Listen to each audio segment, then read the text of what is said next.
at eibnet.com.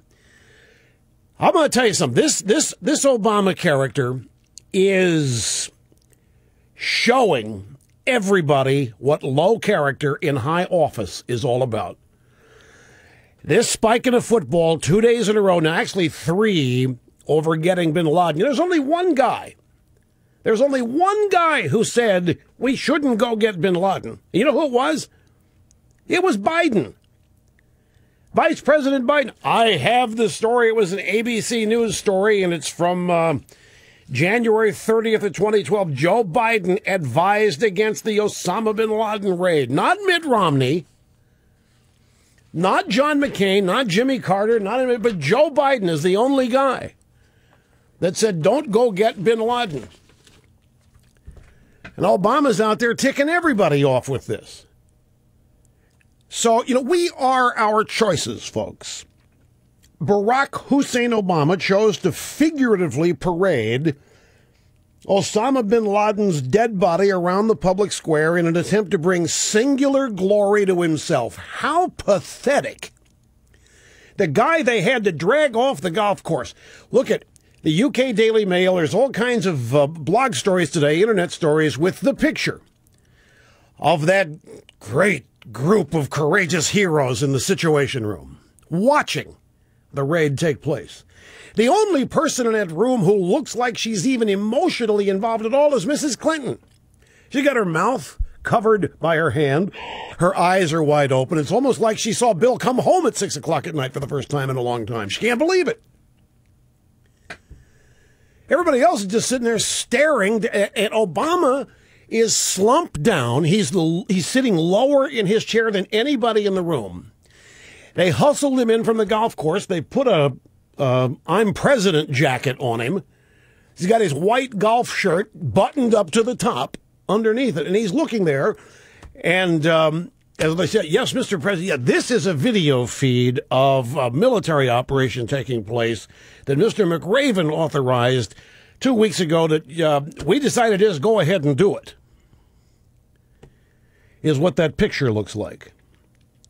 And this is Obama's kickoff to his campaign for re-election. Now, there is no better way to illustrate an utter lack of judgment and character than how the president is behaving. This is shameful. I mean, and for 2, what is it, maybe 3 days in a row now, suggesting that Romney would not have had the guts to pull the trigger, and lying, well, taking as out of context as possible Romney's comments about getting bin Laden versus the entire war on terror. A decade of courage, sacrifice, cooperation, coordination, investigation, brains, and discipline on the part of the U.S. military, the special ops, the CIA interrogators, the entire intelligence community has been exploited now for the personal gain of one small man who had the easiest job in this long chain of command. Of all the people involved in the war on terror, which this president was totally opposed to as a senator,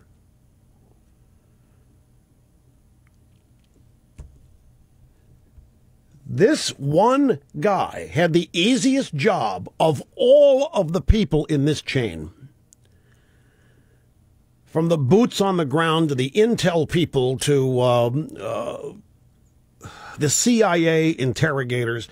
You know, it's arguable. Had Obama's policies regarding interrogation at Guantanamo Bay or at CIA black sites, secret prisons, had Obama's policies not been, or had Obama's policies been in force, we may not have ever gotten bin Laden. That's the real irony here. There was one man, there was a courier, one person who carried messages to and from Osama bin Laden from that luxurious hideout in Pakistan.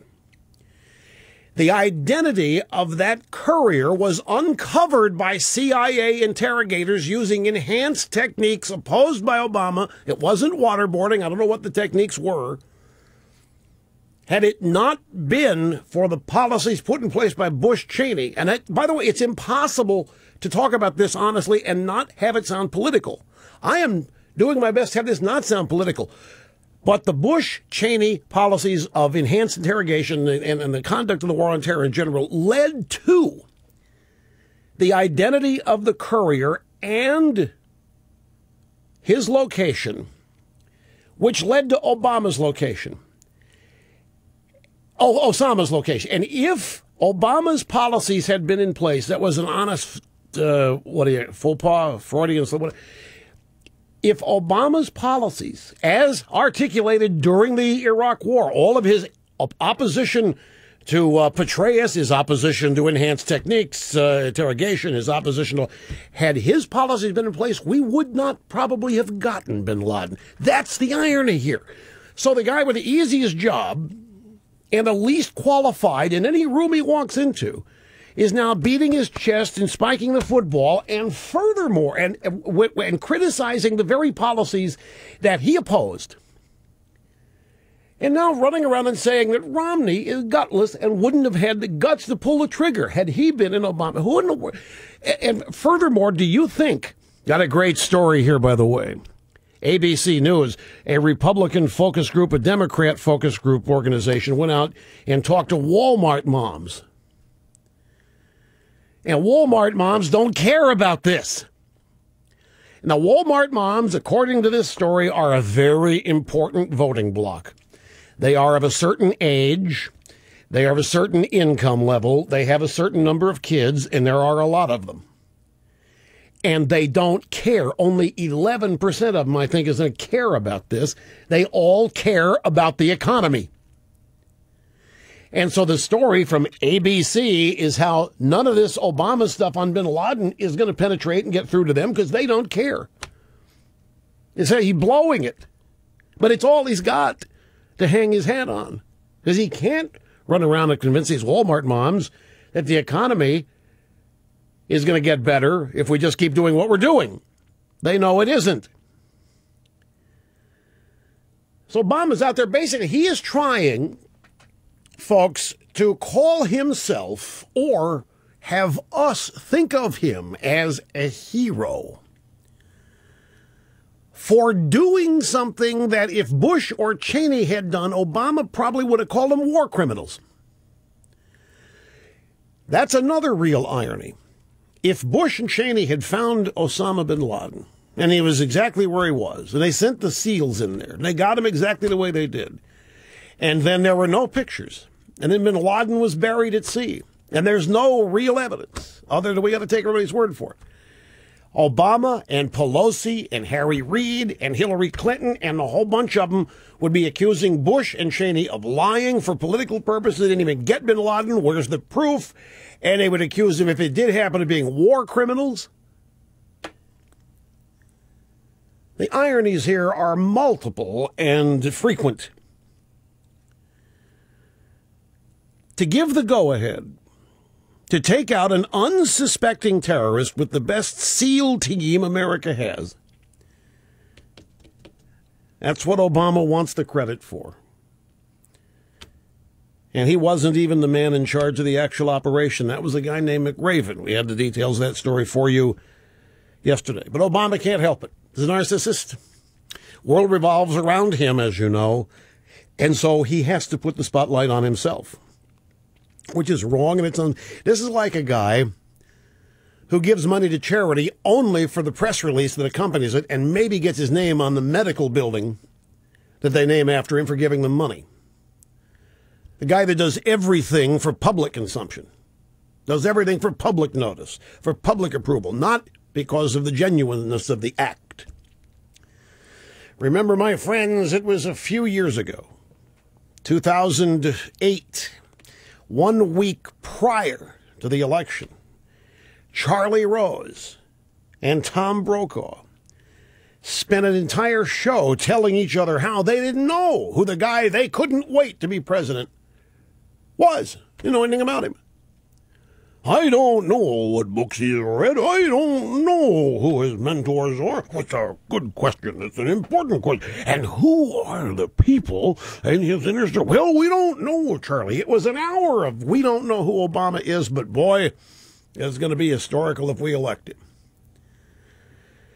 Well, now we know who Barack Obama is. Insecure is at least one thing. Some people on the left say that Obama's likable, cool. I've always thought he was cold. And I, Al Rushbaum, on record saying that early on. Yeah, Obama be running around saying, Osama wasn't Mirandized. You sent the SEALs in there and he didn't even read his rights? That's what they'd be doing. So Occupy Wall Street would be doing. I see desperation here. Sad desperation with unlimited funds and enablers doing everything they can to make him feel good about himself. That's what's going on here. And I'll tell you, folks, you know this as well as I do, needy and selfish are not attractive features. Needy and selfish. I don't know about you. Needy, selfish, and complaining are off-putting to me. I don't know how to deal with it. People complain, and Obama's always complaining. What Bush left him, the mess that was worse than anybody knew, whatever it is. I don't know how to deal with people who complain. I don't know what to say to them. I don't know whether to be sympathetic, because that doesn't accomplish anything. I don't know what to do when people start whining and moaning and complaining about stuff, because it never gets anything done. So I don't know what to do. I don't know how to deal with it. Needy, selfish, whining, complaining, not attractive.